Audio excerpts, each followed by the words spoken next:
नमस्कार दोस्तों। कई बच्चों का ये सवाल होता है सीटेक एंट्रेंस के दौरान जो सी सी प्लस प्लस के कोड्स आएंगे उन कोड स्निप्स को हम लोग कैसे एग्जीक्यूट करें और उसका सही आंसर कैसे निकालें। चलिए हम सीटेक एंट्रेंस में आए हुए किसी प्रीवियस ईयर के कोड स्निप को ले लेते हैं और उसका सही आंसर निकालते हैं। यहाँ हम कोड स्निप देख रहे हैं। ये कोड स्निप 2019 के सीटेक एंट्रेंस के पेपर में आया था और बहुत सिंपल सा है, लेकिन कई बच्चे जो है इसका आंसर गलत लगा देते हैं।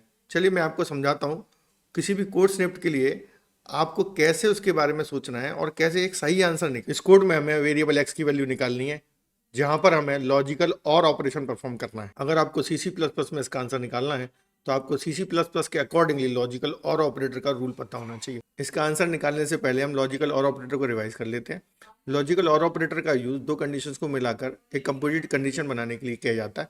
दो कंडीशंस का रिजल्ट डिपेंड करता है कि दोनों इनपुट कैसे हैं। दोनों में से अगर एक भी इनपुट अगर ट्रू हो जाता है तो रिजल्ट ट्रू आता है। इसके साथ साथ हमें यह भी पता होना चाहिए कि सी सी प्लस प्लस में ट्रू किसे कहा जाता है और फॉल्स कैसे कहा जाता है। सी सी प्लस प्लस में ट्रू हमेशा नॉन जीरो वैल्यू को कहा जाता है और फॉल्स जीरो वैल्यू को कहा जाता है। और इस वाले केस में लॉजिकल और ऑपरेटर के लेफ्ट वाले पार्ट में लिखा हुआ है जीरो, जीरो का मतलब होता है फॉल्स, और राइट वाले हिस्से में लिखा हुआ है 5, जिसका मतलब होता है ट्रू। ट्रू और false, the final answer is true, क्योंकि हमने ये सीखा था लॉजिकल और ऑपरेटर के केस में कि दोनों में से कोई भी एक ट्रू होगा तो ट्रू आंसर आएगा। इसका मतलब ये हुआ कि फाइनल आंसर ट्रू हुआ। और सी लैंग्वेज के अंदर में ट्रू को 1 पढ़ा जाता है। चूंकि 1 पढ़ा जाता है इसलिए इसका सही आंसर 1 आएगा। जैसा कि आपने नोटिस किया कि ये सी लैंग्वेज के कोड स्निप्ट में केवल एक स्टेटमेंट था और एक स्टेटमेंट में लॉजिकल और ऑपरेटर का यूज़ हो रहा था। लॉजिकल और ऑपरेटर का यूज़ कैसे होता है ये मैंने आपको पूरा बता दिया, उसके सारे रूल्स बता दिए।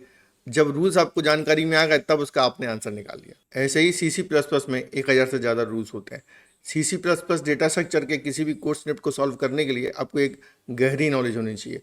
उसके लिए आपको काफ़ी वक्त लगेगा। और अगर आपको इन सभी रूल्स की जानकारी है तो आप कोड स्निप्ट पर ज़रूर काम कीजिए।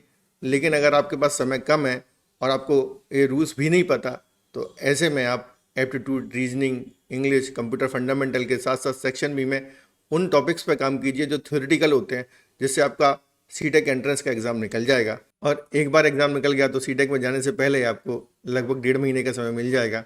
और उस 1.5 महीने के अंदर आपको बहुत मेहनत करनी चाहिए, जिसमें आपको कोडिंग के साथ साथ सारे रूल्स, कॉन्सेप्ट अच्छे से जानकारी ले लेनी चाहिए। और कम से कम 500 प्रोग्राम बनाने के बाद ही आपको सीटेक के अंदर एंटर करना चाहिए, जिससे कि आपको सीटेक करते समय में ज़्यादा सर्वाइव ना करना पड़े। धन्यवाद।